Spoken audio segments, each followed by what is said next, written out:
ஒருவர் ஜும்மாவிற்கு வந்துவிட்டால் உரை முடியும் வரை, தொழுகை வரை தன்னுடைய திசையை எதன் பக்கமும் திருப்பாமல் ஹதீபு மேலே இருக்கட்டும், அவருடைய உரையை நோக்கி இருக்கட்டும். அவர் எதை பற்றி பேசினாலும் அங்கு மார்க்கம் என்ற ஒரு விஷயம் இருக்கும். ஆகையால் அந்த உரையின் பக்கம் உங்களுடைய நோக்கம் இருக்கட்டும். தொழுகை வரை உங்களில் யாராவது ஜும்மாவிலே பேசிவிட்டாரோ அல்லது கை செயலிகள் உங்களில் இருக்கக்கூடிய அந்த விஷயத்தை நீங்கள் பயன்படுத்தினாலோ உங்களுக்கு ஜும்மாவுக்கான நன்மை கிடைக்காது. ஜும்மா தொழுவது எந்த ஒரு பிரயோஜனமும் கிடையாது. அடுத்த ஜும்மா வரைக்கும் உங்களுக்கு பாதுகாப்பும் கிடைக்காது.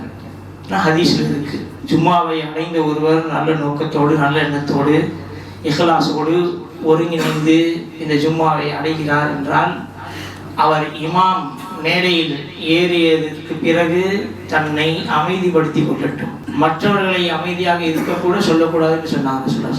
அதுக்காக நம்மளே அமைதிப்படுத்திக்கணும். மற்றவங்க நன்மை எழுந்தா இந்த இடத்துல நீங்கள் கவலைப்பட தேவையில்லை. நன்மை அல்லாஹ் கொடுக்கறது, கூலி அல்லாஹ் கொடுக்கறது அல்லாஹ்ட்ட இருக்கு. ஆகையால் இதை மாதிரி வச்சுக்கோங்க. அதிகமாக உலக விஷயத்தை இந்த இடத்துல கொஞ்சம் தடுத்துக்கோங்க.